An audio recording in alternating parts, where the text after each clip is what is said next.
melakukan apa namanya dalam melakukan data analitik, yaitu fase data gathering. Moga-moga ini sudah ada yang menyampaikan, tapi saya ingin sedikit memberikan pandangan bahwa kenapa ini saya perlu headlight lagi, karena data gathering ini adalah satu fase awal yang menentukan fase-fase berikutnya. Kalau kita berhasil di fase ini, maka fase berikutnya akan lebih mudah begitu. Ini mudahnya orang kalau menjaring ikan, kalau jaring ikannya itu nggak hati-hati, semua yang ada di dalam air akan kita ambil. Sehingga kita butuh waktu yang lama untuk mensortir dan seterusnya. Tapi kalau kita bisa dapat ini langsung terbaik begitu datanya, itu akan memudahkan proses kita. Nah, di data gathering ini sebenarnya prinsip yang ingin kita sampaikan adalah pertama semacam ini. Dalam konteks kita menggunakan data collection atau data gathering, maka kita harus menyadari bahwa ada yang namanya primary data, dan kemudian ada juga yang namanya secondary data. Jadi kita harus punya dua mindset ini. Apa maknanya? Primary data ini adalah data yang utama yang akan kita benar-benar sentuh di analitiknya.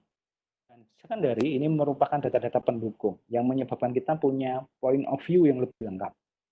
Nah, contohnya tadi, kalau saya punya COVID-19 data BNPB sekarang case-nya sekian, yang meninggal sekarang sekian, sembuh sekian, nanti saya atribut-atribut yang lain misalnya demografi, jenis kelamin, jenis pekerjaan, usia, yang itu merupakan secondary data, maka point of view-nya menjadi macam-macam. Nah, tapi yang menjadi primary tetap yang tadi, gitu ya. Nah, yang menarik lagi, kita sekarang berhadapan dengan data yang kalau data primer dan data sekundernya itu hampir-hampir tidak bisa dipisahkan. Maksudnya tidak bisa dipisahkan apa? Ya, kita berhadapan dengan traditional data source ya di sini. Kemudian kita berhadapan dengan big data source ya, yang berasal dari sumber-sumber data yang hampir kita sebut datanya itu unstructured gitu. Nah, ini juga menjadikan kita harus aware terhadap sumber data kita. Nah, apalagi nanti ketika kita harus mengkombinasikan sekian banyak tipe data dari archive, social network, log data, sensor data, dan media. Coba bayangkan, ada 5 jenis data ini, saya melakukan conversation, aktivitas kuliah semacam ini. Data percakapan kita ini atau diskusi kita atau presentasi saya hari ini itu akan pertama nanti akan masuk menjadi suatu record ya. Kalau di sini medical record, tapi di sini mungkin nanti kuliah record gitu. Di social network mungkin ini karena saya menggunakan Webex dari UGM, mungkin nanti Webex akan merecord aktivitas saya. Nanti di log datanya ada, kemudian di sensor datanya juga ada, kapan waktu saya beraktivasi, kapan saya nanti menghentikan kuliah dan seterusnya, sampai nanti jenis file apa yang dihasilkan dari aktivitas kuliah ini. Nah, ketika dalam satu aktivitas bisa menghasilkan sekian banyak tipe data, nah, maka kita akan berhadapan dengan big data. Nah, belum lagi kita nanti akan berhadapan dengan sumber-sumber data yang harus kita ambil ya sebagai data yang mendukung aktivitas kita baik untuk penelitian atau pengembangan ke depan. Kita punya data primer ya gitu ya, berasal dari portal-portal data yang valid misalnya. Eagle tadi saya menyebut begitu. Sekarang saya terlibat dalam pengembangan AI untuk deteksi medical di COVID. Eagle itu sudah mengeluarkan dataset tentang ronsen paru-paru, ronsen torak, dan seterusnya. Jadi itu juga menjadi data yang sangat urgent di data primer. Tapi tetap ya, kita butuh data sekunder. Nah, ini adalah data bentuk datanya yang harus kita waspadai. Jadi ada yang namanya data terstruktur dan data tidak struktur. Ketika kita berhadapan dengan data semacam ini, maka hati-hati, maka kita treatmentnya juga harus memperhatikan ini. Oke. Nah, apa pipeline yang kita bisa kerjakan dengan menggunakan ini? Nah, saya akan mengambil best practice pipeline untuk melakukan data gathering itu adalah seperti ini. Jadi kita bisa menggunakan teknologi yang saat ini menjadi sangat fenomenal ya. Kalau kita apalagi bicara kalau ini kan kita konteksnya membicarakan data gathering untuk big data. Maka contoh yang bisa saya rekomendasikan adalah teman-teman bisa mempelajari Kafka misalnya gitu. Nah, jadi Kafka ini adalah tools dari Apache ya yang yang dia ini memang bertugas untuk melakukan proses data gathering dari sumber-sumber di internet, di web gitu ya, bisa jadi web service dan seterusnya, yang kemudian data-data itu bisa dikumpulkan menjadi satu, ya gitu. Nah, menariknya adalah Kafka ini service. Jadi dia menggunakan pendekatan teknologi based on cloud gitu ya, cloud teknologi yang kemudian bisa melakukan itu. Ya. Kalau Kafka ini kemudian nanti digabungkan dengan Splunk misalnya, Splunk ini bisa digunakan untuk monitoring dan discovery secara real time ya. Ya ini bagus sekali karena nanti kita jadi tahu data yang keluar masuk ke infrastruktur data lake kita itu kapan saja, bentuknya apa saja, dan dari mana saja, itu akan mudah untuk untuk mudah dimonitor.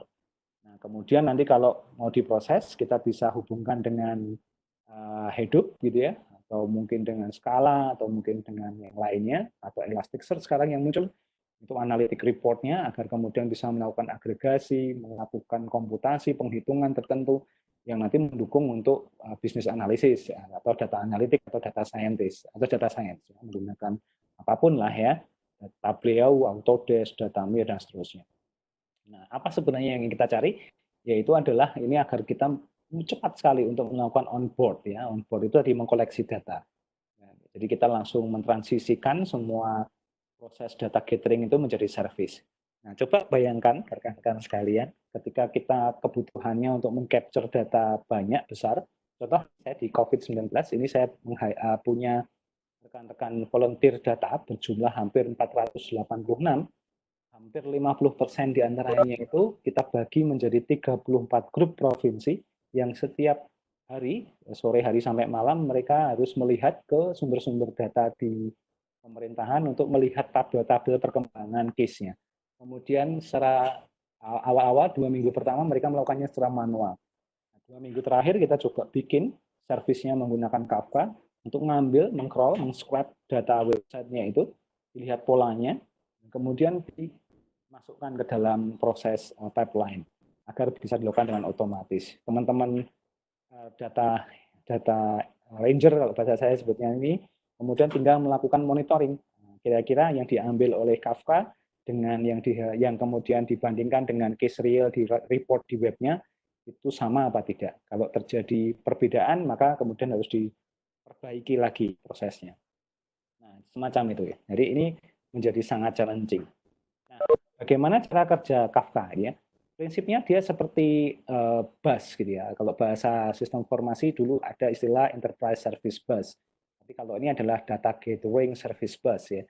Nah, dia bisa memfit ya, mengambil data dari website, teknik scraping misalnya gitu. Kemudian mengambil data dari custom apps ya, dari aplikasi mobile, dari aplikasi yang lain yang kemudian bisa digunakan. Kemudian bisa berkomunikasi dengan microservice pihak ketiga. Kemudian bisa melakukan monitoring juga dan analitik. Begitu dia masuk di Kafka, maka dia karena dia bentuknya service bus, maka kemudian bisa di feeding ke banyak storage misalnya, mau dilempar ke apps juga bisa, ke database, ke service storage yang baik, yang lebih bagus juga bisa, ke Hadoop juga bisa, ke Elasticsearch juga bisa. Jadi dia menyediakan service agar kemudian data yang kita collect atau kita gather itu kemudian bisa kita olah, kita analitik ya menjadi lebih mudah begitu. Nah, prosesnya sebenarnya simple ya, Kafka ini cukup simple. Jadi dari sumber database, dari sumber apapun bentuknya, nanti kita punya yang namanya Kafka Producer ya. Kafka Producer ini adalah komponen di Kafka bertugas untuk tadi berkomunikasi dengan sumber data. Kita juga punya Kafka Connect Source. Ini kalau misalnya kita punya dedicated sumber, itu bisa kemudian gabung di sini gitu ya. Bisa dikonekkan, kemudian nanti masuk semua ke platform Kafka. Kafka ini punya kemampuan untuk mengambil data secara stream, jadi terus-menerus. Kemudian bisa juga menggunakan semacam Kafka structure query language, semacam menggunakan perintah tertentu.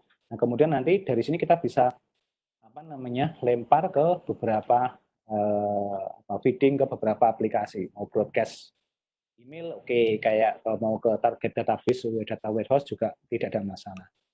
Nah, Jadi semacam itu ya. Jadi ini menjadi sangat penting ya. Jadi di proses ini. Nah, sebenarnya apakah Kafka ini satu-satunya? Tidak. Jadi pipeline ini bisa berkembang, bisa kita gunakan beberapa yang lain. Sebagai contoh, Apache juga masih punya Apache Storm, yaitu juga mereka memproduksi apa namanya tools untuk kemudian bisa menggetter apa namanya menggetter data dari sumbernya secara otomatis. Berikutnya adalah kalau kita membahas tentang algoritma, nah, maka dalam konteks kita belajar data analitik, maka kita harus memahami yang pertama konsep data, kemudian algoritma yang tepat, dan kemudian decision-nya. Nah, kalau di data yang kita lakukan nanti adalah beberapa jenis teknik ya. Konsepnya seperti data mining, kita melakukan data warehousing, data engineering, jika diperlukan, mining, discovery, machine learning, customer computer science, kemudian kita melakukan rich data visualization sampai KDD. Nah, kalau di data science, kita akan mengenal nanti data science yang tersendiri, information science, statistik, kemudian predictive analytics, sampai artificial intelligence dan decision support. Nah, tadi kemudian ini sebenarnya algoritma ini mendukung untuk analitik, baik untuk machine translation sampai menghitung risk ya, macam ini. Jadi kalau kita belajar, ini adalah landscape purpose dari algoritma yang kita begitu ya, yang ingin kita kembangkan. Nah, ini istilah-istilah yang mulai harus kita kenal ya. Ada model ya, jadi mathematical representation of real world ya. Kemudian training ya, ini proses untuk meng-create model dengan menggunakan training data. Kemudian juga ada classification, ini kita melakukan prediksi metode untuk mengassign setiap data itu pada kategori yang kita tentukan lebih dulu. Kemudian ada training set, feature, algorithm, regression target, test set, dan overfitting. Ini adalah nanti mulai teman-teman mohon untuk bisa lebih familiar. Nanti ke depan kita akan coba bahas lebih jauh. Kemudian ini yang menjadi menarik bahwa ketika kita punya kepentingan untuk mengembangkan atau memilih algoritma, kita harus fokus pada apa yang harus kita fokuskan untuk menyelesaikan permasalahan. Nah, pertanyaannya adalah bagaimana kita memilih algoritma machine learning yang cocok untuk kepentingan kita. Nah, caranya adalah kita harus memahami apa yang ingin kita lakukan, what to do with your data. Jadi apa yang kita harus memahami sekali lagi karakteristik datanya. Baru kemudian memikirkan ini, akurasinya, training time, linearity, number of parameter, number of feature. Jangan terburu-buru untuk bicara mencari algoritma yang akurasinya paling tinggi, tapi kita tidak memahami algoritma cheat-sheet-nya. Ya. Jadi ini salah satu yang harus dipahami oleh rekan-rekan sekalian. Nah, ini kira-kira sesi pertama hari ini yang bisa saya jelaskan tentang bagaimana kita memahami landscape data analitik dan data science. Nanti pertemuan berikutnya saya akan membahas lebih panjang tentang satu persatu tentang proses analitiknya. Sampai saat ini kira-kira apakah ada pertanyaan dari rekan-rekan sekalian?